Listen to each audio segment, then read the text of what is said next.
So hi everyone, welcome back. Another week. Our first video went down quite well, and as we promised in the first video, was to try and do these more frequently. With the solely and really of trying to add more value to really the Q Sport Hub and to answer some questions. And the fantastic thing was, since last week we've had a handful of really good questions in. So for those of you who were in the Facebook group, we've added this morning 3 new questions, which are around different topics: nutrition, one's around the break off, the others sort of looking at practice performance, the competitive performance. Yeah.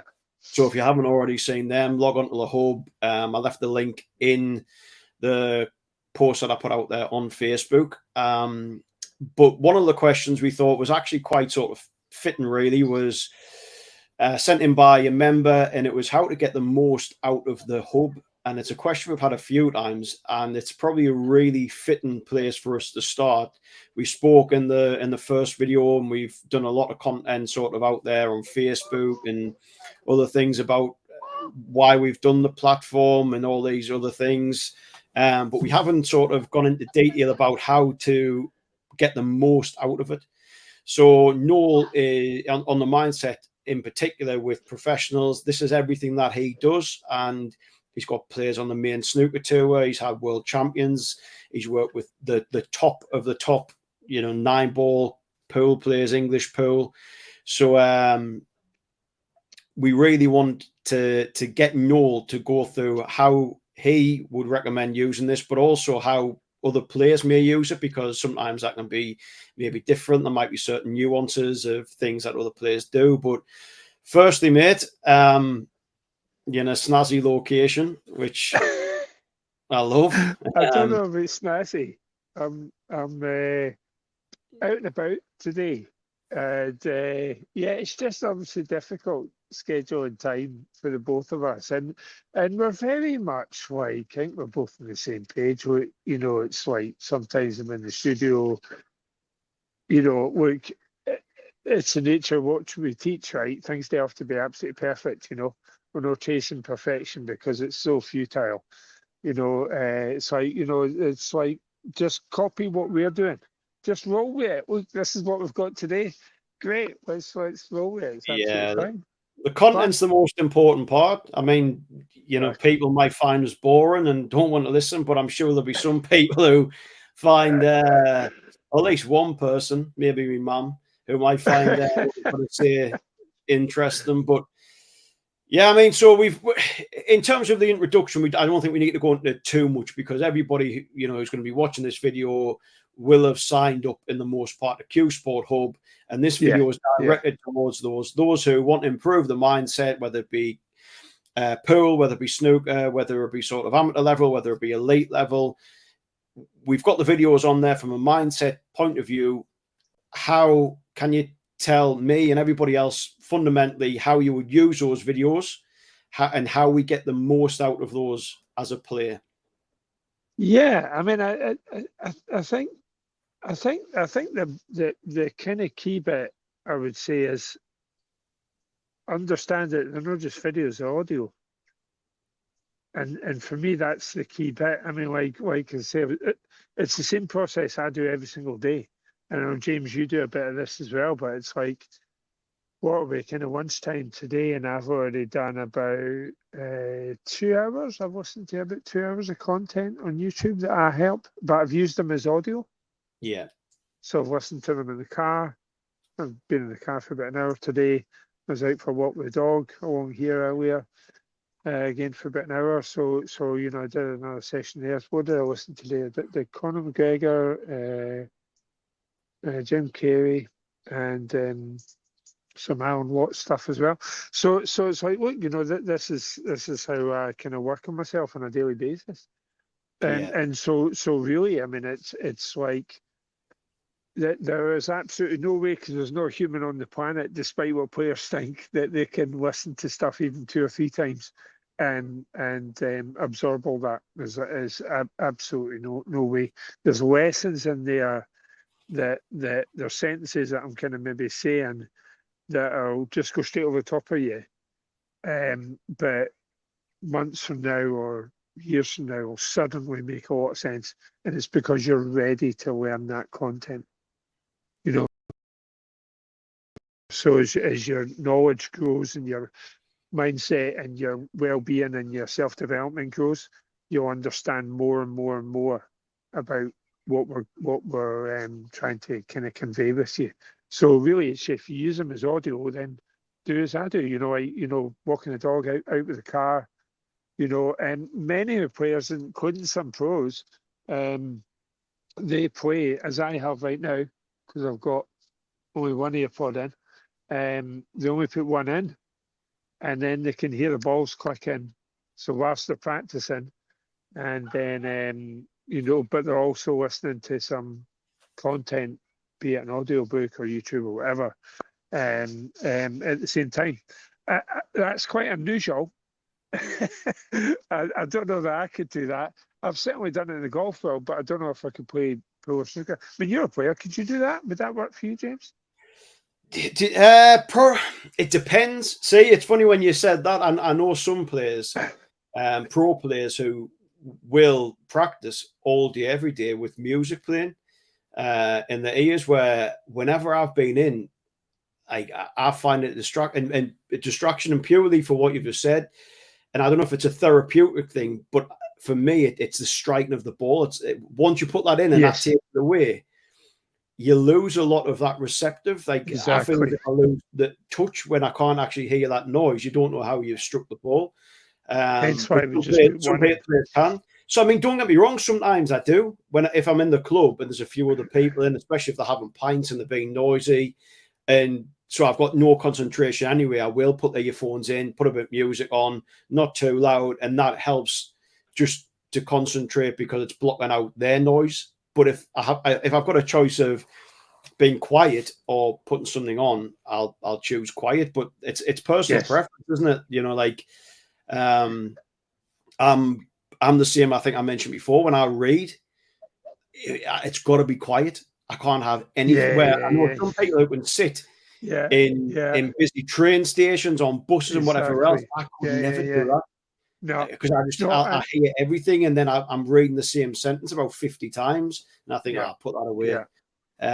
Exactly. No, I have a similar thing. Like I'm quite heavily dyslexic, which is a coach is quite challenging, because obviously I do a lot of it in content, most of which James has to fix. But it's challenging. It's challenging, and I very much type as I talk, so you can tell I'm Scottish when I'm typing, as well. So it's really challenging, and for me at home, I'm exactly the same. I can't listen to anything. I've got no music, nothing playing in the background. I am absolutely consumed and totally all in, because this for me because I'm profoundly dyslexic, a very, very, very difficult task. Typing. Weirdly, I quite enjoy it though. But even like if I'm in the office, my other half Claire comes in the room to get something out of a cupboard or something, and my fingers just stop. I can't, even somebody being in the room. So it's quite extreme. So what you say, it's kind of each to our own, but you just find that way. If you just, it's something I've seen quite a lot, like players, you don't need to just sit and watch me all the time. And obviously you could use our videos here as a podcast, and just listen to it as well, just use it as audio, so it's absolutely fine. Just do that process of, learning, and I think it's quite profound, especially out walking. I find that it's above the driving. It's for me the best time to learn. In terms of doing that, because you can just lose yourself in this content and go from there. And I find, like, if my mind wanders onto other stuff, I'll rewind, because whatever I'm listening to, it might be an audio, but it might even just be something for fun, like I'm listening to some killer thing on BBC just now where there was some couple on a farm killed in the 70s, and I'm listening to that just now. And again, Oh, I'll just rewind that. Someone I'll send you a link. Whatever. It's good. It's quite good. Yeah. But yeah, absolutely. Yeah, just use it as audio, and and as often and as little as you feel is kind of necessary. But I think overall, I mean, it's something we touched on last time. The biggest issue we're finding is players they had a problem. That problem is now left, and they're like done. And it's not so much even like they're continuing their subscription, but it's like no. It's like you've got this opportunity. You are back to where you were, which is great, but we can get up even higher, and carry on, and get to the next level, and that's what it's there to teach, so it's really, really, it's really, really profound. Hope this guy's on the hub and paying, because he's getting some free content here. I was going to say, I want $9.99. I think twice. he's a full-fledged member now.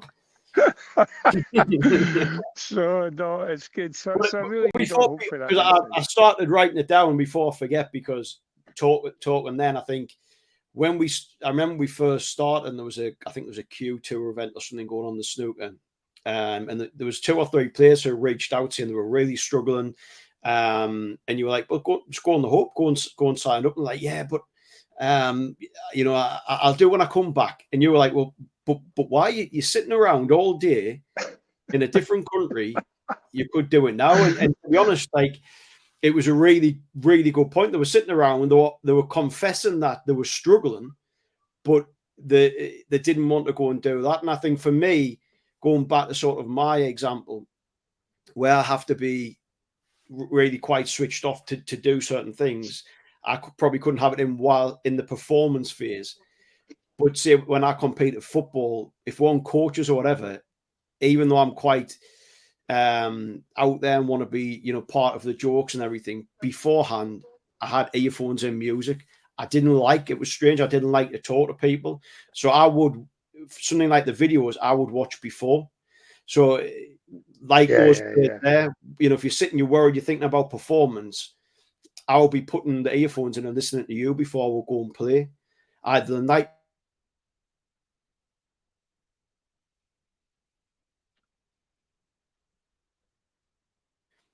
you're sat in clubs, you're waiting around a lot of the time. I will be finding somewhere quiet, earphones in, and listening to them or watching them. And that's where that would help me just put things fresh in my mind, but also block out everything else. But in terms of, I suppose one of my questions would be, so you're watching the videos, how often would you say to sort of to go back and to watch them on a weekly basis, a monthly basis? Those videos out of there, how would you see somebody using them? I think just firstly going back to what you were saying in terms of like listening to content before you play, I think again it's like we're all different people, and it's like what works for one person won't for another. And that's like really good. And you're right, like a lot of players and players I've worked with one-to-one, do that process. And that's really good. Others have kind of been more like when I was competing as a driver, I would be, and British Championship Day, that this is it, like, a couple hundred guys have been whittled down to 10.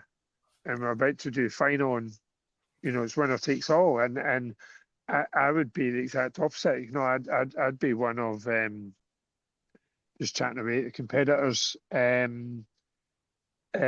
just asking what they had for lunch or whatever else, or chatting to some of the marshals. It's just we're going to kick off in 5 minutes. But I was just doing that as mind games, just to show everybody else how relaxed I was. This is a non-event. It's strange, isn't it? People's different mindset. I mean, for me, whether it was golf, football, I always like to visualize. So I would put music that's in great. Yeah, beforehand, and I would then visualize certain events or whatever else, yeah, how I felt I wanted a particular sort of game or round to ultimately pan out. I just didn't want distractions. So it wasn't. It's strange, isn't it? Because I'm quite sort of. If I was in a room, I'd far rather be talking. But before playing, I couldn't think of anything worse. I just it didn't help. Honestly, it yeah, didn't. and It just didn't help that's me okay. settle. And it Yeah, seems strange, isn't it? Because like it's counterproductive to what. And if I was worried about something else in life, I would probably speak to somebody. But that nerve that before performing, I actually just quite like to be by myself and just to bottle it and to visualize and to put earphones in. And I found that more relaxing to sort of blocking that out. And then I would go out and perform. yeah, no, for But sure. But obviously, going back to your question, like in terms of how often to do it, I mean, I think it's again kind of quite kind of individual. I do hear from players a lot in terms of like they're saying things like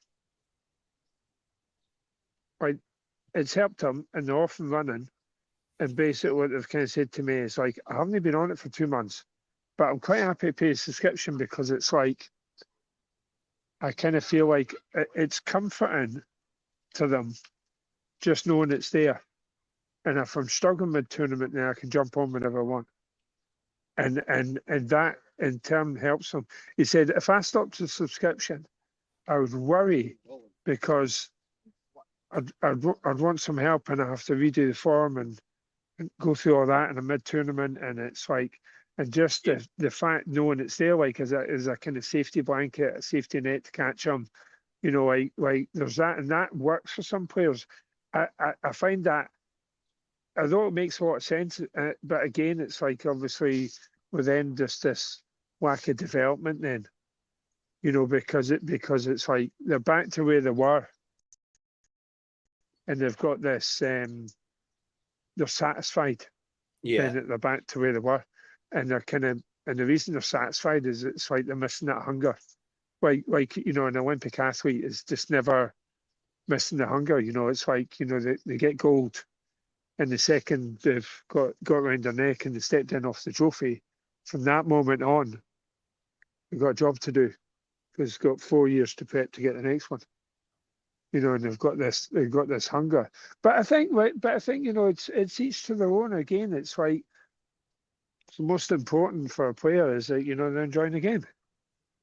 And that's great. But if they're kind of like maybe a younger player or like they're an elite amateur and they're trying to kind of turn pro, then it's very much about, come on, like what you're doing. I mean, I had a one-to-one with a player recently just last week, who again is just almost pro, semi-pro if you like, snooker player. So he's on and off WST getting starts and that, and I'm like, he spoke about just being a bit flat and just not really kind of like that motivated, and we spoke about, well, what is it you want?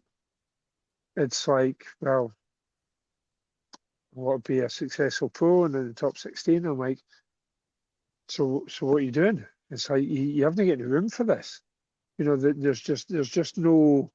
And basically, it was time to kind of give him a gentle boot up the arse because it's like you need to get on this. yeah, There's no room for meandering around here. You need to be absolutely on it, like endlessly, because if you want to achieve X, Y, and Z, it's not come to you. You've got to go to it. And then in terms of like when a player, so it's kind of like cause and effect. I think when a player is in that mindset, you then don't have to chase them in terms of like, me calling them and I haven't heard from you for a while, or I haven't been on the hub for 2 weeks, or all of this goes out the window. It's kind of cause and effect. The very fact that they've maybe not been on for a wee while kind of perhaps tells a story that there could be a kind of bit of a motivation issue there, depending on what it is they want to achieve. But, if they want to achieve something really good and profound, and or even just to be club champion or whatever else. It's not coming to you. You've got to go to it, and crack on from there. And then from there, in terms of how often it'll be on, it all becomes irrelevant because they'll just be on it, pretty relentlessly. And it's fun doing these new videos as well. I think certainly the feedback we get, like the players really like a new video, eh? Like, that seems to be, really profound for them. And you've uploaded, what did you say, 3 today? 3, yeah. Yeah, there's 3 of them. That's so they're great. all really good ones, talking about sort of different aspects. Like one was about fuel and performance, a player who wasn't particularly looking after themselves eating. Another was looking at the break and how you sort of view the break in your mind around that. Love and then that one. Yeah. And then the other one, which is, again, I think we touched on it in the last video, and it's something that's all too common, is players performing well in practice but not carrying that over performance, which is all well and good. And I think, again, that's another one. Actually, I'm going to put a question in for us to talk about for one of the next ones, which I think is all common, because it's something, being in the club, on my local club, I got quite a few people who'll come up, young players, asking how to get better. And one of them is often that you go in the club and they're playing players who they know the better than, players who they'll mess about with. They'll not be in practicing by themselves. They'll not be having any set plan of how to get better. And the first thing I say is you need to start practicing by yourself if you're not, and you need to start going playing with better players and different players. And one of the main reasons is making yourself uncomfortable. If you're playing at a really good level, it's no good getting used to your surroundings and becoming comfortable. And then you go to a competition and all of a sudden you're playing someone who you don't know in different circumstances, and all of a sudden it's like everything's different. The lighting's different. The person's different. I'm nervous. You start getting twitches in your arms and your hands, and you can't sight things properly, and all of that work sort of goes out the window. So I'm going to leave that one there, because that's something, there's a lot around that one, but I'll end up forgetting if I don't mention it. But I think that's a really sort of good one around the mindset sort of element, because what I've found working with elite athletes across a variety of different sports is the ones at the top usually have not necessarily the best mindset in terms of performance, but they have that motivation to want to get better. They listen to what people have got to say, and they're prepared to do things that maybe they don't agree with, maybe things that they don't want to do. There may be things that they think, actually, I don't, watching those videos, I don't really want to do that. But they know that there's a chance that that's going to give them 0.5%, 1%, and they'll give it a go, and they'll try it, and they'll apply themselves 100% of that thing. If it doesn't work, it doesn't work. But every top player in any sport has that attitude towards anything. So for me, if a player is coming to Q Sport Hub, at some point they've recognized that their mindset at whatever level, at whatever point, is letting them down. Now, that problem isn't going to go away overnight. And often what you find as well, if I take me for an example as a snooker player, my dream when I only started playing, I think I was 17, 18 when I first went on a snooker table. And then from there, I got the bug, and I thought, right, well, I want to make a 50. That was that big milestone. And the amount of times I got into 30s, into 40s, and then it would get me mind. You get a bit excited, and you're on an easy ball. You've done all the hard work. And you're on 45 and you're straight on the blue, and you get down, you rattle into the future because it's got in your mind. And then all of a sudden you get hit 50, and then I'm getting another 50, another 50. I get in around 50, and you don't even think about it. And I think that's the thing, is you then get different barriers and different things. Mindset's a funny thing, and there's a lot of different things, but mindset really is a problem for every athlete. So if you're doing something about it, I think that's the positive first step. But for me, I mentioned it last time, is making it then part of what you do. For me, it's then looking, you do the the technical side, and you've got your drills and you have a practice routine, but it's then, am I hydrating properly? Am I eating properly and at the right times? And also, am I actually putting some practice in to improve my mindset? Am I watching those videos? Am I actually using them? How am I improving it? Because that is an all-encompassing part of that performance. Watching the videos once or whatever isn't really going to make that. You know, 90%, 95% of watching them once has gone the brain out the other side. So you often have to then go back and look at it, and you're taking more each time. I mean, as an example, there was a book I read not too long ago, and it was called Never Split the Difference. And in a nutshell, he's a former FBI profiler, and it's how it mainly I took it from sort of a business point of view of negotiations and the conversations, but it was a fantastic book, and it's really good for sort of mindset. But it's how just little tricks that he would sort of use, and how he would tap into other people's mindsets, and how he would let conversations sort of lead. And in a nutshell, it was one of the best books I've read. And after about 3 or 4 days, I was telling everybody, brilliant book. And I've now forgotten 99% of what was in it. So I'll have to go back and read again. Now, I know it was really good, and I knew there was loads of things that would work for me, but I forgot 99% of it. So it's then going back, which I've done with sort of other books, where you go back and you read them, not all of them, but there's a brilliant book I'll actually put in the group because I think it's really, really useful. It's a book by Robert Greene, Mastery, and it was a light bulb moment for me, and I think it'd be quite fitting for most players on the hub, because you're trying to sort of master that skill. That drive. In fact, we'll do like a monthly book. Yeah. That's I mean, we'll do. We haven't discussed this, but let's the first one. No, fantastic. So I've got plenty there, but I think the Mastery one's brilliant. Yeah.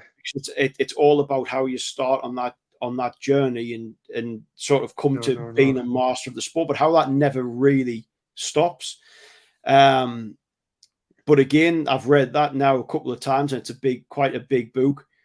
But it's you don't take everything in. I think it's the same with the hub.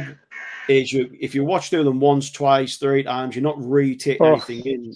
For me, I'll be taking notes and writing things down and putting little reminders, or if there's a particular thing that strikes me, I'll be writing that down. I'll be having that on the phone, maybe put as a screensaver on the phone if it's that important. There's lots of different things to do to give that reminder, to constantly sort of that trigger to remember something, to do something. No, it's really key. Before we go, just one wee thing that's kind of cottoned onto me, right? Obviously, as the rest of you know, right, this guy, Mr. James here, is a manager of Gary Wilson, right? WST event winning Gary Wilson. What's he won now? 3? 3, yeah. 3. Amazing. Right. Now, I've obviously met Gary many times and been in his club and stuff, right? The Gary's Housebreaker tour is a max, I'm assuming. Yeah, he's made quite a few, yeah. He's quite. So how many maxes do you think he's made on tour, WST? So many, right? Yeah. For some reason, 7 comes to mind. 5, 7. Yeah, he's up there with one of the best, I think, for maxims. Yeah. So again, this isn't a slight of Gary. This is perfectly normal. And again, like people saying the differentiating between practice and the event, I'm down, but like they see it as quite normal.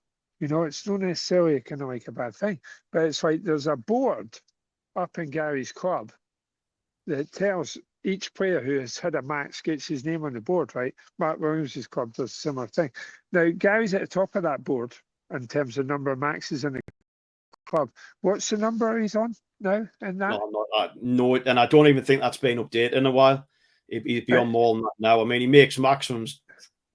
I'm sure it was in 3 figures. It was absolutely insane.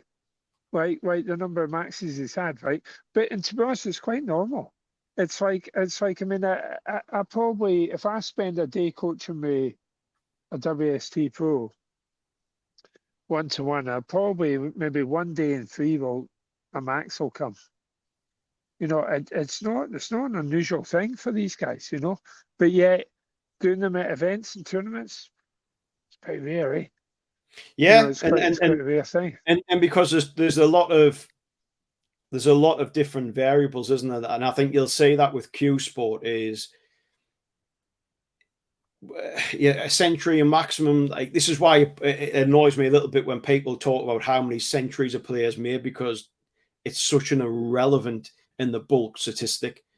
Because in years to come, who's gonna really care about how many trophies you won? And the frame's long gone by the time you've got to a century. It's great for fans, but from a player's perspective, it means nothing, because you see certain like players. I mean, Gary a couple of weeks ago, you know, I think he knocked in 2 centuries and another maybe 60 or 70 got B43. So you know, all that matters is getting those frames on the board. Now, I know sometimes, you know, obviously the better the score and the more chance, but if you're not winning those scrappy frames, that's the difference. Absolutely. And that's, it's 50s. you look at any top super player, and this is where people don't give Selby, for example, the credit that he deserves, because what Selby does, people watch Mark Selby and think he hasn't made a break past 50, 60, or he's not really queuing well, or he's not doing this. And the other players made 2 centuries, and you know, he's tuning up and Selby's winning 3-2, and they'll say, well, how's this happened? But what Selby does phenomenal is win the frames that he has absolutely no right to win, or frames that are close, or the 50-50 frames, he wins those, and he's not bothered about how he does it. He does it because he knows when it comes to the end of the game, you can, if it's a first to 6, the other player can knock in 5 centuries, and his highest rate might be 50, but he's won 6-5. Doesn't matter. Yeah, because total edge. So it's the mindset of both sides of the safety and to the scoring, and Gary's a very good. I mean, I've been with Gary, for example. I mean, one recently where he had a player come up to practice, and I was in the club, and he was saying he just wasn't, you know, playing very well. And this lad came in, broke off first frame. Gary knocked in, I think it was 137. And then next frame, Gary brought, lad played a shot, knocked in 122 or something, I think it was. And I said, I thought you weren't playing very well. He went, well, I'm not. But for Gary, it's about how he feels. It's that confidence. So to him, the scoreboard's relevant but irrelevant, because for him, it's the feeling of confidence. And, you know, he feels that he's going to score or can score. He can go to teams knocking 60, 70, 80 if he's right behind the ball and if he's playing badly. But for him, he knows he needs to be in that mindset of where he's confident and queuing well to win tournaments. And it's just those little insights where sometimes I think with Q Sport players, and I've mentioned this to Gary before, every other sport has an on and off season, don't they? You know, you sort of have that preparation of where you have the pre-season or the off-season, then you get yourself fit and you come through and you play. But nobody in Q Sport ever thinks like that. It's always, I'm putting the practice in. I expect to turn up at this event and play 100%. I expect 100% every single event. And there's not that there's no room in the mind to sort of say, well, actually, how can I be at 100% for every event? It's unrealistic. It's just never, ever going to happen. And I think it can take a while in the practice and experience and different things before you actually hit your stride. So for someone like Gary, he'll often start the season fairly slow, but come Christmas time, he'll be flying, and he'll have hit some form. But that's probably not abnormal. There's a lot of players who start the season slow, and they've had time off and whatever different reasons. And again, for me, it's a mindset of coming from a different sport and thinking, have you ever actually thought that maybe you're not there yet? And that's fine. That's absolutely fine. Don't be too hard on yourself, because actually, you know, you can't be at peak performance as a Q Sport player every event, every game. You just can't. And that's where, going back to the Selby example, that's where Mark Selby is phenomenal, because he's found ways to win where others can't. And he's not alone. There's all the top players can. John Higgins has mastered over the years. Even Ronnie will win games where he hasn't been anywhere near his best. But it's having that safety side. It's having that mindset to stick in when you're not playing well and not giving up and walking away. It's knowing that actually I can win games when I'm not playing well. And actually, that's one thing that Gary learned, mate, over the 3 tournament wins is I can actually win when I'm not playing anywhere near my best. I thought I actually had to be 100% to win an event, where actually I don't. And you in a backwards way, you gain confidence from that, because you think, well, actually, if I stick in here and I get chances and I apply myself mentally, I want to be somewhere else. Yes, I'm not 100%, but I can win this, and I'm going to win this. Yeah. I think we're talking to Hub about that, having that patience. Sometimes it's like, you just got to kind of go through that checklist, and it's like, and it's 100%. It's absolutely cast in 100%. Go through that checklist of hydrated, got food in me. It's all about like the mindset, and it's like, if I just keep working on myself and during the course of this match and be more and more accepting of the situation and let go of the result more and just be patient, then I'll start playing my better stuff, and it's like, like you say, like, patience is quite the, it's I think it's probably one of the lighter lessons you have as an elite sportsman. It's like, just learning to do that. I think there's an order in which we kind of learn stuff, but you just got to keep getting the patience bit wrong in order to learn it. That's the process of like getting on top of it, isn't it? The failure's the good stuff, and getting it wrong. But talking of failing, my battery is on a suboptimal state now. Optimal. It's not a happy camper right now. But that's all right. That's all right. I'll just need to go, and I'll carry on my day. Plus, obviously, it's Scotland, and obviously you didn't see any polar bears or penguins behind me. That's because it's too goddamn cold for them to come out today. It is freezing. I've seen a fair few cramps, I think, walking back behind you. Well, obviously it's Scotland, right? But yeah, no, all good. Weather looks as good as it does here in Sunderland, anyway. Mate. Yeah, at least it's dry today. But yeah, no, it's all good.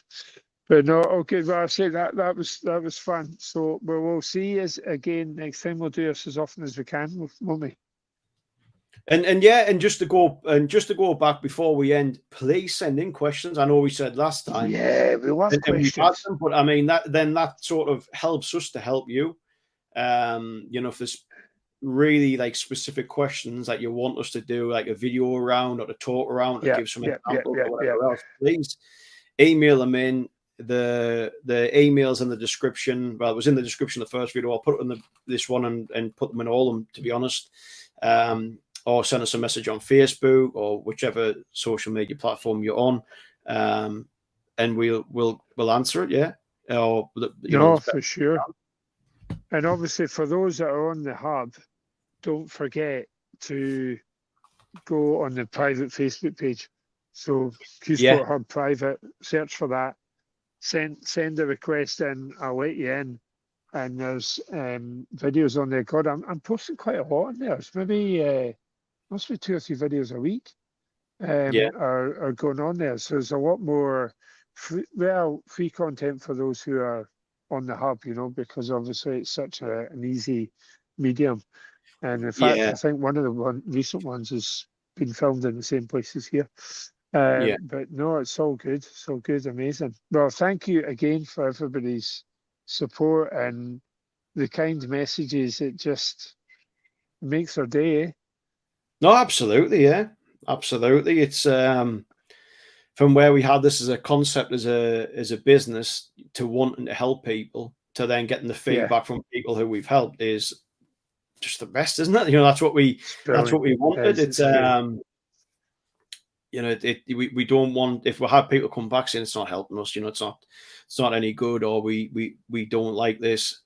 But no, everything we've had back has been phenomenal, and we're incredibly grateful, and we want to do more. you know, we want to help people to get better at Q Sport. Simple as that. You know, it's something that we're both live and breathe and passionate about. So yeah, anything that we can help with, always drop us a message, and we'll see you So very, very soon. do that. Okay. See you in a bit. Take care. See you later. See you, pal. Take care.